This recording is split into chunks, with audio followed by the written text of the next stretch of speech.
SSC 2026 का form आ चुका है। नोटिस बोर्ड में आप जाके देखेंगे तो यहाँ पे देख सकते हैं कंबाइंड ग्रेजुएट लेवल एग्जामिनेशन 2026 का जो है फॉर्म स्टार्ट हो चुके हैं। इसका जो अंतिम तिथि फॉर्म भरने का 22 जून रखा गया है और 21 मई से फॉर्म स्टार्ट हो चुके हैं। इसका फी पेमेंट जमा करने का जो अंतिम तिथि है वो है 23 जून। बाकी यहाँ पे शेड्यूल जो है एग्जामिनेशन का भी यहाँ पे दे दिया गया, आप यहाँ पे चेक कर सकते हैं। और अलग अलग पोस्ट भी यहाँ पे देख सकते हैं, आपको अलग अलग डिपार्टमेंट वाइज जो है ऑफिसेज वाइज जो है कैडर वाइज यहाँ पे वैकेंसी आपको बताई गई, जिसमें असिस्टेंट ऑडिट ऑफिसर की वैकेंसी है, असिस्टेंट सेक्शन ऑफिसर एसओ की वैकेंसी है। इसके अलावा जो है आप देखेंगे इंस्पेक्टर की बहाली है, इंस्पेक्टर ऑफ इनकम टैक्स की बहाली है और भी जितनी वैकेंसी है वो सारे वैकेंसी आपको यहाँ पे देखने को मिल जाएंगे। कुल मिला के आप जो है देख सकते हैं यहाँ पे 12,256 पदों पे ये वैकेंसी निकाली गई, जो कि अभी फिलहाल जो है ये टेंटेटिव लिखा गया। वैकेंसी जो फ्यूचर में आपका इंक्रीज भी हो सकता है। तो इस भर्ती का फॉर्म कैसे भरना है स्टेप बाय स्टेप मैं आपको एक लाइव फॉर्म फिल करके बताऊंगा।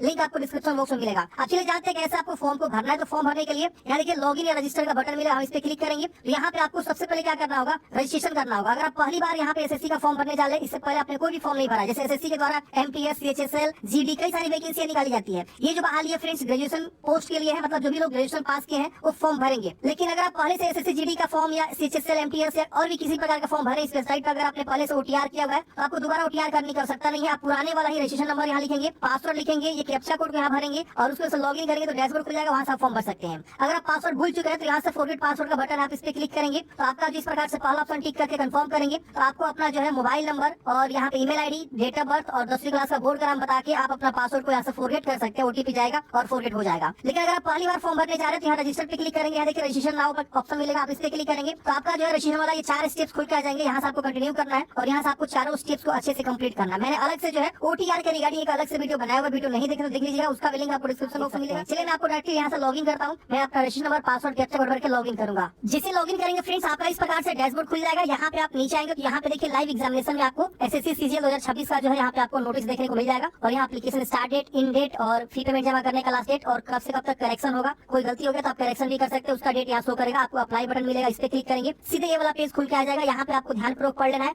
और फिल फॉर्म पे क्लिक करना है। इसे फिल फॉर्म पे क्लिक करेंगे आपका ये पर्सनल डाटा जो है 1 से लेकर 8 तक जो सीरियल नंबर है कॉलम्स वो आपका ऑटोमेटिक फिलअप रहेगा, जो कि आपका रजिस्ट्रेशन से उठाया हुआ है। अगर सपोज आपको यहाँ 1 से 18 में कोई चेंज करना है सपोज, तो आपको पहले क्या करना होगा ना, एडिट रजिस्ट्रेशन डिटेल्स पे क्लिक करके आप जो है अपना ओटीआर को मॉडिफाई कर सकते हैं। अगर आप if you want modify any OTR registration details तो आप एडिट रजिस्ट्रेशन पे क्लिक करेंगे। यहाँ से आप जो है कॉर्नर पे मिलेगा आपको जानकारी एडिट करने के लिए रजिस्ट्रेशन, तो आप एडिट कर लीजिएगा। लेकिन अगर आप चाहते नहीं मुझे कोई कुछ भी एडिट नहीं करना है तो आप सीधे क्या करेंगे, जानकारी को वेरीफाई करेंगे और सीधे नीचे आएंगे, नीचे आपको नेक्स्ट कर देना है। ये देखिए यहाँ पे आपको जो 18 कॉलम ऑटोमेटिक फिलअप रहेगा, सीधा आपको नेक्स्ट बटन पे क्लिक करना है, यहाँ पे सक्सेस हो जाएगा, ओके कर देंगे। अब यहाँ पे आपसे पूछेगा हाईएस्ट डिटेल्स आपका क्वालिफिकेशन का क्या है। तो एजुकेशनल क्वालिफिकेशन अगर आपने ग्रेजुएशन किया है, क्योंकि इस पद पे फॉर्म भरने के लिए आप ग्रेजुएशन पास होने चाहिए किसी विषय से, तो आप फॉर्म भर सकते हैं। तो हाईएस्ट एजुकेशनल क्वालिफिकेशन आपसे आप पूछेगा, तो अगर आप ग्रेजुएशन पास है तो ग्रेजुएशन चूज करेंगे, अगर आप पीजी कर चुके हैं तो पीजी चूज कर सकते हैं, अगर आप पीएचडी कर चुके हैं तो पीएचडी भी चूज कर सकते हैं। तो अपने अकॉर्डिंग क्वालिफिकेशन चूज करेंगे। और क्वालिफाइंग एजुकेशनल क्वालिफिकेशन में आपको बताना है कि आपने ग्रेजुएशन कंप्लीट किया है तो पहला ऑप्शन इक्विवेलेंट टू ग्रेजुएशन, कुछ ऐसे कोर्स होते हैं जो ग्रेजुएशन की इक्विवेलेंट होते हैं, उसके बराबर होते हैं, तो ये दूसरा ऑप्शन है। और अगर आपने डीमेड ग्रेजुएशन सर्टिफिकेट हासिल किया है आर्म फोर्स से तो तीसरा ऑप्शन चूज करेंगे। तो मैं ग्रेजुएशन चूज करूंगा। इक्यू स्टेटस अगर आप ग्रेजुएशन पास कर चुके हैं तो पास चूज करेंगे, अपीयरिंग चूज करना चाहते तो अपीयरिंग चूज करेंगे। लेकिन 2026 में आपका जो है ये बोला गया है कि पास आउट हो जाने चाहिए, तो पास अपीयरिंग दोनों का भी ऑप्शन है। तो आप अपने अकॉर्डिंग यहाँ पे बताएंगे और पासिंग यहाँ से चूज करेंगे। किस राज्य से आपने जो है अपना ग्रेजुएशन कंप्लीट किया वो बताना है और नेम ऑफ द यूनिवर्सिटी आ जाएगा, यहाँ से आपको जो है चूज कर लेना। बिहार के जितने भी यूनिवर्सिटी अगर आप बिहार चूज करते हैं तो आपको देखने को मिल जाएगा। आप यहाँ से जो है सर्च कर सकते हैं कीवर्ड डाल के, तो आप यहाँ से देख सकते हैं वो सारे जो है आपको इंस्टीट्यूट या यूनिवर्सिटी जो भी आपका शो करेगा। तो यूनिवर्सिटी का नाम आप यहाँ पे चूज कर लेंगे, फिर अपना ग्रेजुएशन का रोल नंबर लिखेंगे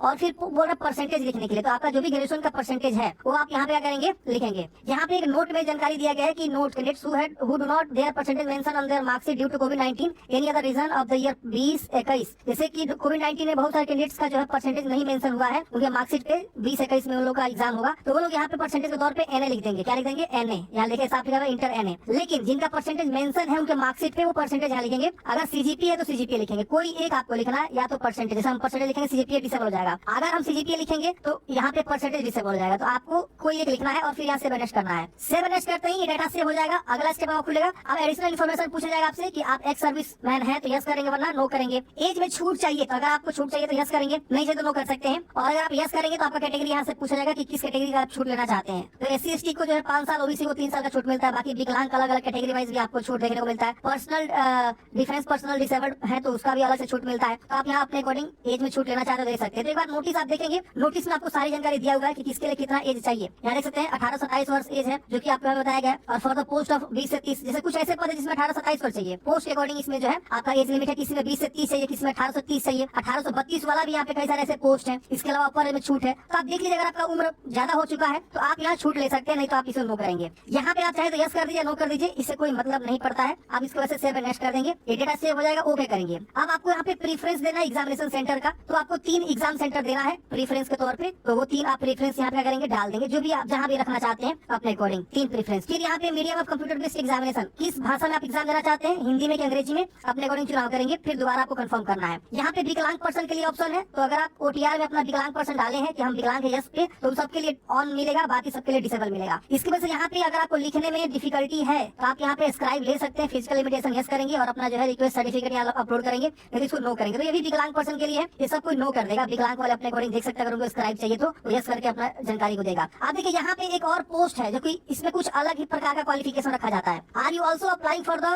post of junior statistical officer, junior statistical officer में। और देखिए यहाँ पे एक और यहाँ पे देख सकते हैं जूनियर स्टैटिकल ऑफिसर, यहाँ पे जो कि ये इस विभाग में है और ये अलग विभाग है। तो यहाँ पे देखिए स्टैटिकल इन्वेस्टिगेटर, स्टैटिकल इन्वेस्टिगेटर, जैसे कुछ ऐसे पद है जो सिंपल ग्रेजुएशन पास चाहिए, किसी विषय से ग्रेजुएशन किया होगा तो फॉर्म भरेगा। लेकिन ये कुछ ऐसे पद है जिसमें स्पेशल सब्जेक्ट मांग देता है, यही सब्जेक्ट से अगर आपने ग्रेजुएशन किया है तो आप फॉर्म भर सकते हैं। तो नोटिस में आपको पढ़ना होगा कि उस नोटिस में क्या इसके लिए एलिजिबिलिटी रखा गया था। अगर आप वो नोटिस पढ़ेंगे तो आपको पता चल जाएगा कि हाँ आप उसके लिए एलिजिबल है, तो आप यहाँ पे यस कर सकते हैं, ठीक है ना। तो मैं आपको दिखा देता हूँ। देखिए यहाँ पे पेज नंबर 16 पे आएंगे तो जूनियर स्टैटिकल ऑफिसर के लिए यहाँ पे देख सकते हैं बोला गया बैचलर डिग्री होना चाहिए, जिसमें 60% मार्क्स आपको होना चाहिए मैथमेटिक्स में और 12th स्टैंडर्ड लेवल पे। तो ये आपका क्वालिफिकेशन स्किल रखा गया है। अगर आपने बैचलर डिग्री किया हुआ है any subject with statistics as one of the subject भी आपका है तो फॉर्म भर सकते हैं। इस तरह से स्टैटिकल इन्वेस्टिगेटर के लिए आप देखेंगे तो बैचलर डिग्री इन स्टैटिक या मैथमेटिक्स या इकोनॉमिक्स या देखना इतने सारे मतलब स्ट्रीम है, इसमें से कोई स्ट्रीम से अगर आपने जो है कर रखा हुआ है तो आप यहाँ पे जो है अपने अकॉर्डिंग यस कर सकते हैं कि हाँ मैं जूनियर स्टैटिकल ऑफिसर के लिए एलिजिबल हूँ, आप यहाँ यस कर लेंगे। देख रहे हैं यहाँ पे अगर आप नहीं है तो आप यहाँ इसको नो कर दीजिएगा इस तरह से, ठीक है। तो आप यहाँ पे यस करेंगे। 2 बार आपसे पूछ रहा है, ठीक है ना। एक बार पूछ रहा है आप इसी के लिए अप्लाई करना चाहते हैं, डू यू पोजेस मतलब जो क्वालिफिकेशन आप पोजेस कर रहे हैं तो आप यस कर देंगे। अगर आप इसको यस करेंगे तो इन दोनों को यस करना होगा। अगर आप नो करते हैं तो ये ऑटोमेटिक डिसेबल हो जाएगा, देख रहे हैं ना। तो ये क्वालिफिकेशन अगर आप उस तरह का फुलफिल करते हैं तो आप यहाँ यस कर दीजिए, नहीं तो कोई इशू नहीं है। इसके बाद यहाँ पे आपको बोला गया है कि मैट्रिक जो है name of the language study and pass at matric level. अब आप जो है मैट्रिक लेवल तक किस लैंग्वेज में आपने पढ़ाई किया हुआ है वो पूछ रहा है। हिंदी में पढ़ाई किया तो हिंदी चूज कर लीजिए, और भी कोई लैंग्वेज में पढ़ाई किया है तो भी आप, जैसे बहुत बार होता है कि आप शुरुआत में इंग्लिश मीडियम पढ़े और उसके बाद से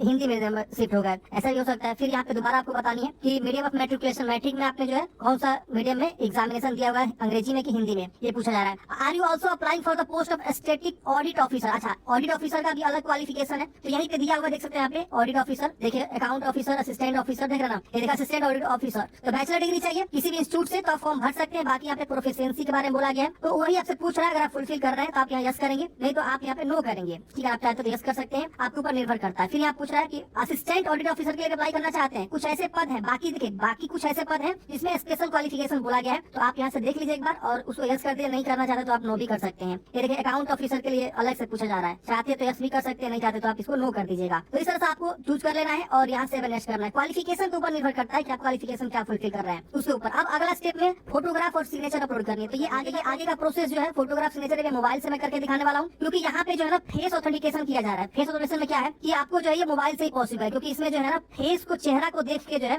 ये आपका सॉफ्टवेयर ऑथेंटिकेट करेगा कि वो आप ही है कि नहीं। क्योंकि आपने यहाँ पे फॉर्म भरते समय आधार दिया हुआ है, तो आधार के अकॉर्डिंग ही फेस ऑथेंटिकेशन पॉसिबल है। तो आधार के लिए आरडी सर्विस हम फेस के लिए इंस्टॉल करेंगे और उसके बाद एक मतलब 2 एप्लीकेशन इंस्टॉल करना होगा। दोनों में आपको बता दूंगा कौन कौन सा है और दोनों के साथ हम प्रोसेस करेंगे। तो ये सारा जो है देखिए बोला मोबाइल एप्लीकेशन पे जाना है, डैशबोर्ड पे जाना है और उसके बाद आपको जो ये आधार ऑथेंटिकेशन वेरिफिकेशन कंप्लीट करना है। फिर यहाँ पे फोटोग्राफ और सिग्नेचर बाकी सब वहीं से हम करने वाले हैं। सारा चीज अब इसके आगे का प्रोसेस आपको मोबाइल से दिखाएंगे और मोबाइल से ही पॉसिबल हो पाएगा, बाकी किसी से पॉसिबल नहीं है, वो आप लैपटॉप से नहीं कर सकते फेस ऑथेंटिकेशन। चलिए आगे हम ले चलते हैं मोबाइल के स्क्रीन ओपन करेंगे। यहाँ पे आपको 2 एप्लीकेशन इंस्टॉल करना है। एक आपको इंस्टॉल करना है माई एसएससी। सर्च में जाएंगे, सर्च करेंगे माई एसएससी। इस आप लिख के सर्च करेंगे ना, ये पहला आपको देखने को मिल जाएगा इस तरह का जो एप्लीकेशन माई एसएससी, और यहाँ पे ये 21 MB का है और इसको इंस्टॉल कर लेना है। इंस्टॉल करने के बाद इसको ओपन करेंगे। दूसरा एप्लीकेशन है फेस आरडी सर्विस, क्या लिखेंगे फेस आरडी सर्विस ऐप। देखिए ये सर्च करेंगे, ये आप देख सकते हैं आधार का लोगो लगा हुआ है और यहाँ पे गवर्नमेंट लिखा हुआ है, मतलब ये गवर्नमेंट का एप्लीकेशन है, देख सकते हैं यहाँ पे, और 10 करोड़ डाउनलोड है, दिख रहा है ना। तो इसको आप करेंगे इंस्टॉल कर लेंगे। इस एप्लीकेशन को आप ओपन नहीं कर सकते, आपके मोबाइल के बैकग्राउंड में रन होता है। मैं इंस्टॉल करूंगा तो इंस्टॉल हो जाएगा, लेकिन ये ओपन नहीं होगा, ध्यान दीजिएगा, ये ओपन नहीं होता है। अगर मैं बोल रहा हूँ आपके मोबाइल में ऑटोमेटिक वो बैकग्राउंड में आ जाता है। तो इसको मैंने इंस्टॉल कर लिया। दूसरा मैंने एसएससी को भी इंस्टॉल कर लिया। अब मैं क्या करूंगा, माई एसएससी जो एप्लीकेशन है उसको मैं ऑन करूंगा। करूंगा, ठीक है, ओपन करूंगा। माई एसएससी देखिए, मैं इसको क्या करूंगा, ओपन करूंगा। ओपन करते ही इस प्रकार से लोड होगा, ठीक है।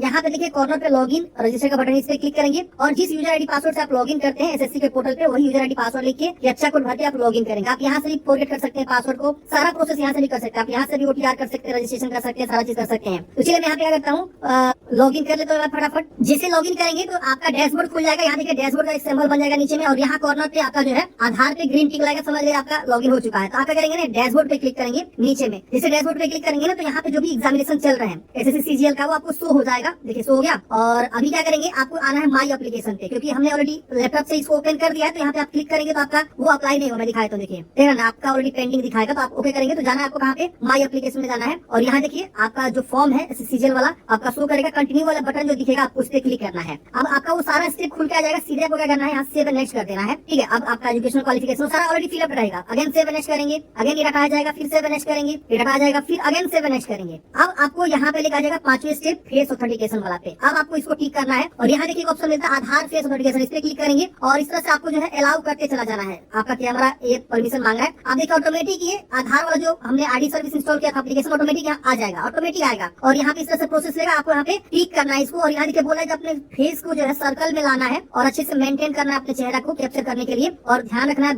बैक लाइट अच्छा हो, वेल हो, चश्मा हटा देना है और आंख को ब्लिंक करना है। आंख जैसे ब्लिंक करेंगे आपका जो क्या करेगा, फोटो खींच देगा। तो मैं इसको टिक करूंगा और प्रोसेस करूंगा। मैं चेहरा यहाँ पे लाऊंगा तो ग्रीन होगा ऑटोमेटिक। ये देखिए रेड हो रहा है, मैं जैसे दूर जाऊंगा ना चेहरा ग्रीन होगा, देख रहा ना ऑटोमेटिक। देखिए ग्रीन हो रहा है, डिटेक्ट कर रहा है। और ग्रीन होते जैसे आंख में ब्लिंक करूंगा, ध्यान दीजिएगा मेरे आंख के ऊपर, तुरंत फोटो खींच लेगा। देखिए फोटो खींच लिया। तो इस तरह से आपका फेस ऑथेंटिकेशन हो जाएगा। और फेस ऑथेंटिकेशन होते ही आपका ये हो जाएगा। अब उसके बाद क्या करेंगे, सेव एंड नेक्स्ट कर देंगे तो आपका ये हो जाएगा। देखिए ऑथेंटिकेशन सक्सेस भी हो गया, देखा ना। और ओके करना, मतलब चेहरा को आपको लाना है और आंख को ग्रीन, जैसे ग्रीन होगा आंख को ब्लिंक करेंगे, ठीक है। अब यहाँ पे नीचे आएंगे तो यहाँ पे आपको लाइव फोटो कैप्चर करना है। और जस्ट नीचे आएंगे तो आपको सिग्नेचर यहाँ पे अपलोड करना है। तो सिग्नेचर 10 से 20 के बीच होना चाहिए, आपका आसानी से अपलोड हो जाएगा। और डीपीआई वगैरह सही से रखेंगे, आसानी से अपलोड हो जाएगा। तो मैं यहाँ पे कैप्चर लाइव इमेज पे क्लिक करूंगा, ये देखिए इस तरह से आएगा कैप्चर करने के लिए फोटो। और यहाँ पे हमको क्या करना है, क्लिक करना है, ये बटन है, इस पे क्लिक करेंगे तो हमारा फोटो क्या होगा, क्लिक कर लेगा। अगर आपको रीटेक करना है तो रीटेक का भी ऑप्शन है, मैंने क्लिक कर दिया मैंने, ठीक है। तो इमेज वेरीफाई करना शुरू कर दिया। ये देखिए एरर आ गया, बोल रहा बहुत क्लोज है, थोड़ा दूर जाइए। तो आपको अच्छे से ये करना है, खुद से आपको करना होगा, अच्छे से एक्सपेरिमेंट करना होगा, क्योंकि आपका लाइट कैसा है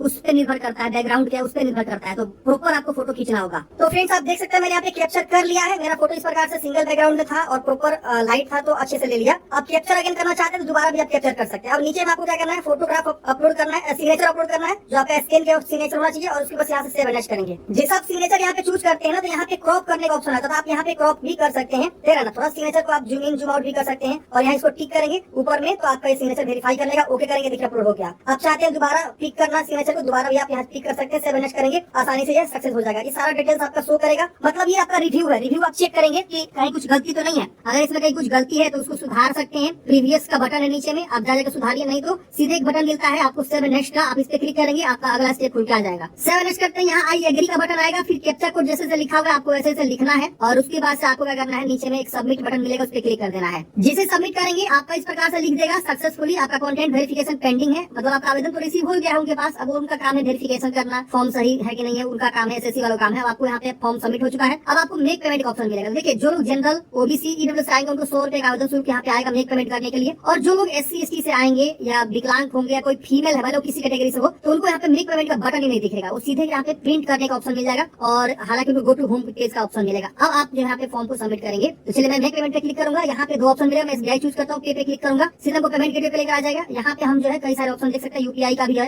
डेबिट क्रेडिट का ऑप्शन है, नेट बैंकिंग का ऑप्शन है। तो मैं यूपीआई चूज करके क्या करूंगा, यहाँ पे मैं पेमेंट कर दूंगा। यहाँ पे कंफर्म करूंगा तो यहाँ पे क्यूआर कोड जो शो करेगा, हम क्यूआर कोड को किसी दूसरे फोन से स्कैन करेंगे और उसके बाद यहाँ देखिए नीचे आ गया। और यहाँ पे हम क्या कर सकते हैं, पेमेंट जमा कर सकते हैं क्यूआर कोड स्कैन करके। तो ये प्रोसेस था पूरा कंप्लीट प्रोसेस, एसएससी सीजीएल का फॉर्म कैसे भरना है। पेमेंट करने के बाद से फ्रेंड्स आपका प्रिंट आउट निकल जाता है। प्रिंट आउट निकाल के अपने पास हार्ड कॉपी सुरक्षित रख लेंगे, लेकिन प्रिंट आउट यहाँ से आप नहीं निकाल सकते हैं पीडीएफ। इसके लिए आपको फिर से ssc.gov.in की वेबसाइट पे आपको जो है विजिट करना होगा और वहाँ पे आपको लॉगिन करके जो है फिर से माई एप्लीकेशन में जाके आपको जो है प्रिंट आउट निकालना होगा।